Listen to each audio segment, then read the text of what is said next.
Hi, hi Divya Lal ma'am. Welcome to Hi, Second Abhishek. School Tech Summit. Hi to every participant. Welcome to Second School Tech Summit on 31st July. So we have Ms. Divya Lal, founder and managing director Fliplearn. She is going to introduce some tech innovation in the school right now, how Fliplearn is dealing with the COVID situation and how they are helping out the schools in terms of the quality education, in terms of the skilling of the students as well as teacher. So Divya Lal ma'am, I just request you to hand over the mic and please demonstrate the PPT and presentation to all our participants. Over to you, ma'am. Thank you, Abhishek. Very good morning, everybody. Namaskar. Hope everybody is safe and sound and happy and fighting fit. Uh, I think I was listening to the comments of Mr. Pathak and Dr. Rao, and very inspired because it was a very powerful kickoff to the day.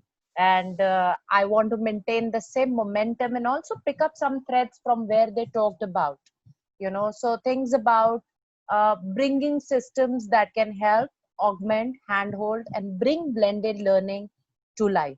And that is all that I'm going to talk about today in my session on what we at Fliplearn have been doing uh, for some time, and especially during the last 100 odd days of COVID, how we've helped thousands of teachers and hundreds of schools across the country to make learning more effective and, if I may say, not overpowered.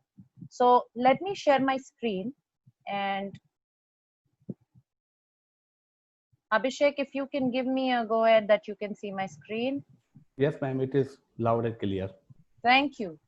I think I'm here to talk about how can you leverage the digital competencies and skills for digital transformation.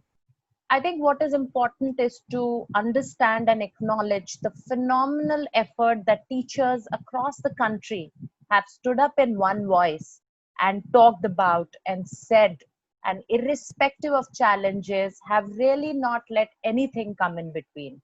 So I think before we go ahead, I think a big salute to educators across the country who stood up in one voice and said that irrespective of the challenges, the learning won't stop. And that is what has been a true testament of the spirit in India. I think today, if I go about who are we, we're about at 3.7 million plus registered users at Fliplearn. In the last 100 odd days, we have more than 200 schools, more than 200,000 students, more than 80,000 teachers. We work across many other solutions where we impact about close to 2,000 schools. Today, we enjoy about 1.5 million parents coming in. So that is how our family is growing. But today, let's talk about one big thing. What is blended learning and what all is happening when people talk about blended learning? Like any typical trend, everything, too much of everything is bad. So we are seeing a lot of people saying, how can you expect kids to be in front of a screen all the time?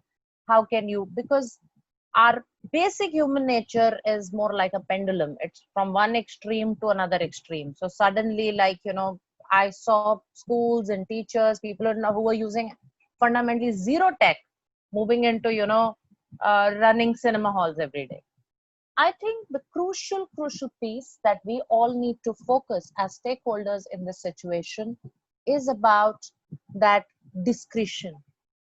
The discretion, the moderation, the ability to choose how much will be enough.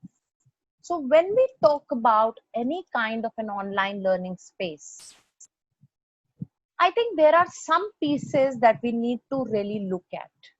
Let me take you through a first part of saying a live session. So I'm going to talk about, what are the pillars that really build an online learning solution, which will eventually make the blended model come alive.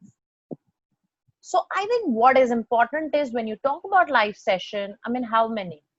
Today, I am seeing so many schools and educators trying to run cinema halls.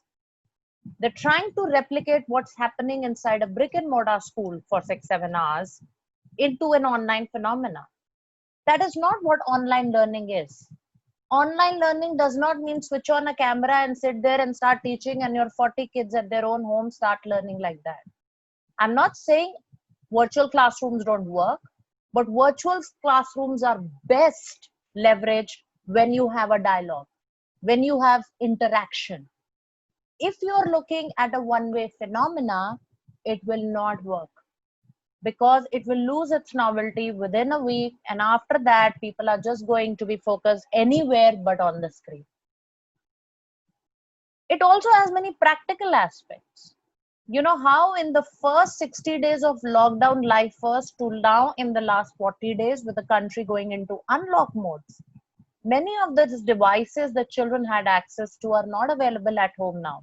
Parents have started slowly and steadily moving to workplaces, and children may or may not have access to those devices when you expect a class to run. So when we are partnering with schools, we are also helping them create virtual learning sessions or live sessions, maybe in the evening. I have a lot of schools who have said that we've done surveys and we've realized that maybe doing a class at 5 to 6 or 5:30 to 7 is actually the right time because devices are available for multiple kids. So I think it is time to start getting flexible in our mind on there is no absolute when you do virtual learning, and you cannot expect children to operate in the same way they were operating when they were together. When you are alone with a machine, you're in a different space psychologically. And when you're with together people, there is a different kind of social psychological support that you have. And that is why we need to stop running cinema halls. We need to use systems that can allow child to learn at their own pace. Online learning does not mean a virtual session. Online learning means that you give your child an app which should have some learning material, assessment material, that or a website that a child can access at their own time and leverage. And you can run a few sessions coming online discussing that material. Not just coming and putting a board and saying, okay, what I was doing on blackboard, now I will start doing on my whiteboard. I think it is high time we stop doing it because you're abusing a system. You're also abusing the whole fact of online learning. When we come together face to face using our cameras, the idea is to talk to each other, not talk at each other. And I think this is a big discretion that we as all educators, we all as school leaders have to start thinking about. When you look at learning material, I think Fliplearn offers like a huge, almost 8, 9 learning items. Dr. Rao talked about real life applications. Well, we've put a real life application on every topic in the curriculum. Why should a child learn anything? What is the relevance in the real day life? 2, having videos, amazing videos, 2D, 3Ds. 2, having objective tests. 2, having graphic summaries. Every child does not like to learn through text, they like images. Can you put a graphic organizer? There's so much variety that we give with a simple purpose. At least it will hit your learning style somewhere. Some way you will like the material coming your way. Then about assessment. And this is something that has been lapped up by teachers when we are working with schools with 5,000 kids, 6,000 kids, all kids going through exams. I think my biggest focus was all about first, give a huge variety of objective and subjective and everything. Second, allow teachers to create their own, because whatever you give, they will not like beyond a point. You know, this is a natural this thing. So allow creation, allow ownership. So you can create objective tests, you can create subjective tests, you can create a lot of other pieces. And the big load, don't let the teacher correct everything. So all systems give you objective assessment corrections. We also give you subjective assessment corrections. Till short answer questions, teachers don't have to correct anything. The system is built in to do the correction load for you, which means only the long answers, there the teachers need to come in and also put in. So we need to see technology always always on the two big balances, or the X and Y axis, of efficiency and effectiveness. Is it efficient? Does it do your job? Does it work through? And is it effective? So is it fast enough to do it? And does it do what you want? If you look at any solution that you're adopting, and when I say solution, I don't mean pick up a virtual Zoom kind of a solution. Zoom is not a solution. Zoom is not an online learning platform. It's a video conferencing platform. When you look at blended learning, online learning, you need something that's got learning material, that's got assessment material. Can it give you performance graphs? Can it tell you where your child is? Today at Fliplearn, we can pinpoint and tell you it's not like your kid is getting 50% in maths, but we can go down in a chapter and a topic level and tell you this is where your child is struggling. So can you enable technology to give you that piece? And a beautiful feature that I believe, the balancing between freedom and control. You know, this is not a pendulum phenomena of going from full control to zero control to again full control. I think you can still manage or moderate the learning the way you want. We built in access controls that allow teachers to ensure the sequencing happens. If they want a child to see a video and then attempt the homework, it will work like that. It is not a free for all. So you can create and use systems that enable you. And very important, the communication with the parents. I think in all our surge of working with these hundreds of schools, we have worked hand in hand in enabling parents to understand what their child is going through. All the parents also having the app with them on their phones or on the website, and enabling them that you log in and see what's happening. Okay, you know what is the homework, you know what your child is achieving, you know what is the track score, you know how many classes are scheduled. So you don't have to check, you don't have to just wait for a message. You are hand in hand in this entire piece.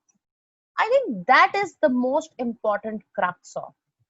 And for anybody who chooses to build, I think three pieces that always get to any successful online solution that you're looking at. It should work on a low bandwidth. So for me, the rule is if WhatsApp works for you, Fliplearn will work for you. And the billions of people are there on WhatsApp. Platform agnostic.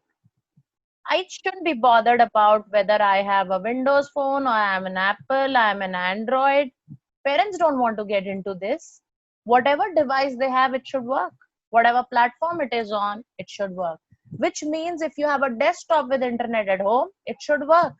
To a smart TV, to an Apple phone, to anything that works through.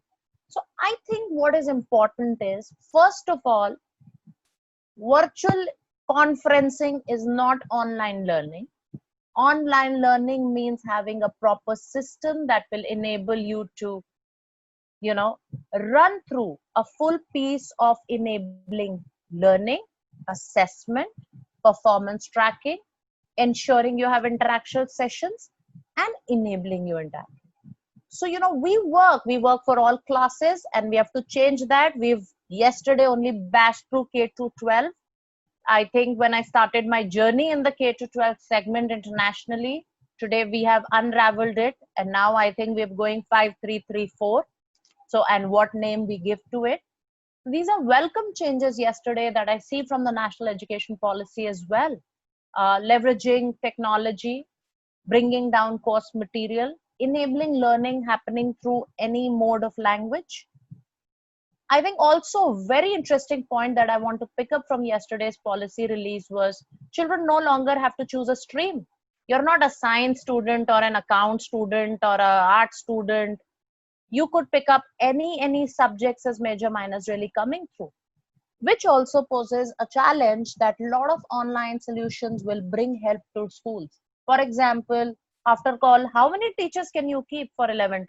If a child wants to keep French also, and coding also, and biology also, and so on.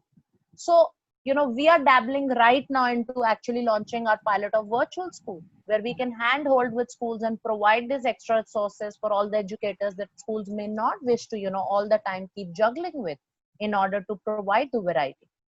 So this is going to be a very, very interesting phase. But I always feel that you need to understand the discretion, the value of discretion. You need to know that putting a child in front of a video or a camera is not learning. You have to understand, you have to give space. If you go to any online learning company's site, I think there is a word that we always use, which is known as personalization, which means we are personalizing also an experience for a child. Personalization also stands for space. I want to learn at my own time and pace. And that is why when you come at an online piece and when you're structuring your classes, you need to give space for that personalization. We don't have to bring a lot of content. The world has the content on all. You can type any word on Google and you'll get like millions of sites. You have so many open learning sites that will give you all the content. You don't need to give that much of content. We as educators need discussion. We as educators need some kind of questions or tests to keep it on track and converge to your learning outcomes. And you need to define it. So I think rather than wasting our classes doing unending live classes, we should focus on creating those homeworks and assignments. We should focus on having our children have system that has the content to learn, and should have mind-blowing discussion sessions. If you do really Q&As, in create panels of your own, make children debate out through questions, that is when you can leverage the value of an online system far more than putting a board and standing and starting to teach like you're in a class. I think if we do that, I always feel, irrespective of the time, place, date, device, irrespective of who the stakeholder we talk about, the teacher, management, parent, whether it is for learning, assessment, or the personalized journey, the child has to be at the center. Here we are trying to just, get everybody to us. We need, and I think this is a path-breaking moment. India's education system leapfrogged in the last 120 days. I mean, everybody I knew, I've been in that tech space now for more than a couple of decades. Everybody I knew who would make technology like almost like, a taboo, no, we have our own pedagogy system. Everybody overnight shifted to tech and made their life. So this has been an unprecedented scale up for us. And I think it's been good because now people are exploring advantages of many such things that are available. I want to leave you with only one thing, you know, which saying, and let me just stop my screen here. I think this is a type of actually evolving models. It's a very fluid time. And what we will do in the coming 4 or 5 months will actually define how online learning and blended learning models will evolve. So at this foundation time, I want people to explore systems, explore things which are not common. Okay. Look at defining different ways of leveraging. What we are seeing from the education policy is also the same. Allow the child to learn in his or her own language, reduce the courses, allow the choices of courses at the thing, reduce the curriculum. You'll see, because you're respecting the learner, you're respecting the personalized journey of a child to happen.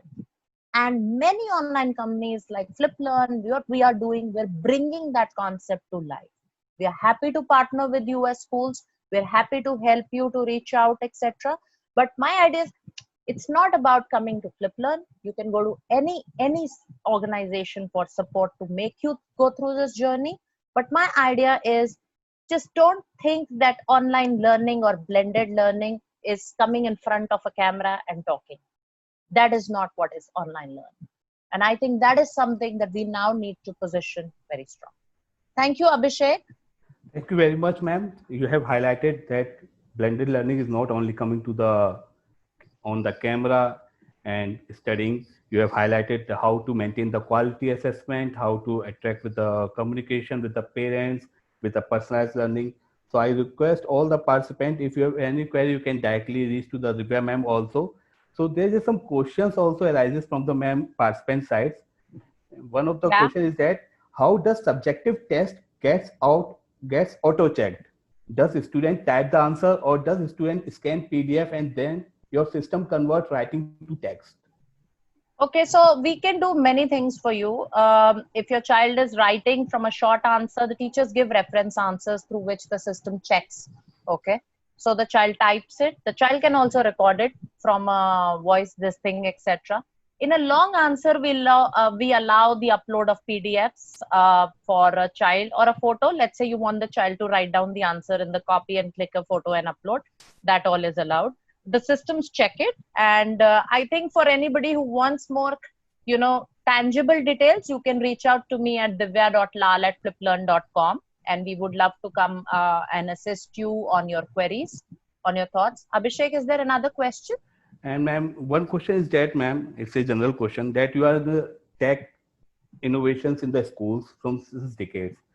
Post this COVID situation, you are working for the school for the maintaining the quality education through the building learning. So what the major challenges, ma'am, you have feel in terms of students, in terms of the faculty, plus parents? How you are bridging that gap, that blended learning is not only studying on Zoom or giving the lectures on the WhatsApp, downloading this. So how are you maintaining that gap and how are you skilling that people, ma'am? So I think, Abhishek, this has been interesting because see, for the first time, you are in a space where your learners are far more comfortable than the teachers. And many a times when we are adopting solutions, we are looking at barriers in our mind. So actually, those barriers are not in the mind of the children.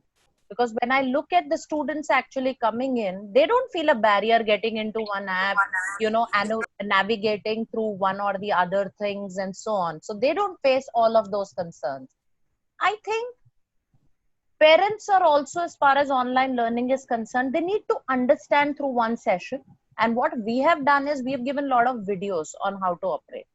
Okay, because sometimes even if you send training material, you write a note, it does not work that well. People play a video, everybody loves videos in this country, so we play a video, we understand this is how it is happening. I think for educators it has been the biggest leap.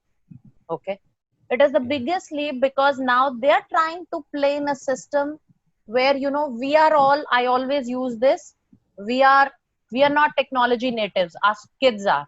Okay, we are all digital immigrants. Yes. We are not born with technology. You can see your 2-year-old, 3-year-old running around downloading a game, playing in a 2 seconds. They are not scared, they're born with it, right? So I think our idea is also about, don't do too much, do simple things first, but do holistic things that bring value. Okay. I see a lot of schools across the country who even today are struggling and saying parents are not paying the fees, 50% parents are Yes. paying the fees, etc. Because if you just do online learning sessions, there's no value beyond a point. You're coming on a system and just this thing. But we are looking at schools who are able to get all of those fees because they've given a proper system like Fliplearn. The child, even when the class is not on, has all the material, has all the assessment, has the homework, can reach out, can connect to the teacher, has experts also available to solve doubts, etc. You give a value service, you'll be able to get value also in return. I think that is what is the major important part that Well, you need. imports, ma'am. And ma'am, one questions regarding the owners' mindset, owners of a school, like they post pre-COVID, they have invested in the infrastructure, like physical infrastructure. Mm-hmm. We didn't have mind that we have to put the tech infrastructure also. Hmm. So you are dealing with the many owners, you are dealing with the schools, principals, directors, owners, trustees. So what your suggestion to all the owners that how you can enable the tech infrastructure if the situation gets normal also, that the vaccine came, school will reopen, physical values, how the tech infrastructure should be continued, ma'am? I think, see, you don't have to do too much of tech piece when your school's open because right now your children have a certain set of tech infrastructure at home that they are working. Teachers have a certain amount of infrastructure. When the schools will open, see, a lot of people say all of this will shut down. I think it will never shut down. It will become a blended piece because why would teachers want to correct material when they have correction support? Okay. Why would parents leave all the transparency that they have, what they are getting today, and suddenly just be part of one notebook where some note comes, okay, or a message comes from an ERP system? So I think from an infra support level, schools don't have to do much at this point of time. Worst case, I mean, really extreme, you can buy some stylus and keyboards for your maths teachers to write equations, etc., on a board and all if they're doing it online. But I think the blended model that we are honestly seeing will have a huge part of your learning assessment systems going online for a long time to stay. Tell me, why should a teacher always carry those notebooks to correct? Yes. Why should a child, why do you have to do? A lot of time in the class can be saved. You can allocate a lot of work and say that, these videos see today and come to the class. So we have a discussion. So my back is not to the child, my front is to the child. I'm talking to you rather than trying to play something on the board or trying to create something or draw something, right? So I Yes. think it is time to actually leverage. And I agree with Mr. Pathak that it's not so much about hardware anymore. It will be a lot about the software systems that you will use, and to some part give access to teachers, which I think a lot of schools have due to smart class material and so on, etc. And ma'am, one last question, ma'am. National education policy comes into the papers. So how you are seeing that? What your views regarding the same? We're very happy. I think personally, I'm extremely happy. First of all, a revision has come after so many years. And I think the part to concretize the preschool learning piece is a welcome change, because across, even today in Fliplearn, we have schools who have UKG, LKG, KG, and nursery, and some have only nursery, KG, and they'll keep shuffling with us on where is this content, that. So I think that standardization is welcome. I think the fact that you can open up on choice of your courses, the policy has come out very well in support of digital support, online education support. It's very positive on that front. And like I talked about a while ago, I think it will also open more partnerships with online companies for schools, because you can leverage a lot of load of providing extra courses when children choose in 11, 12. Like I just talked about, you want to take music with commerce and you also want to do a biology or a coding with it. So schools cannot afford to have like so many educators. So a lot of partnering companies can join in to provide those supports. And so I think it's a great welcome change, and it's a big thumbs up from our side. Thank you, ma'am. Thank you, Divya ma'am, for your great inputs. And many people are asking regarding the pricing also. So I think all the participants, Divya ma'am has put her email ID, Divya dot, and the Fliplearn team can contact you directly regarding the pricing. There is a negotiation. I think Fliplearn team is very good and they can provide you each and every software solutions regarding the blended learning, regarding each and everything. Thank you, ma'am. Thank you very much, ma'am. Thank you so much. Thank you, Dr. Thank you, Ravi. ma'am. Let me thank Divya for being here, and as usual, your presentation are very inspiring, very, very motivating, and I think it would have brought value to our participants. So thanks for being here. Thank you. Thank you so Thank you much. very much, And ma'am. all the best to the Elets Thank you. family. Thank Thank you, you. ma'am. Thank you so much.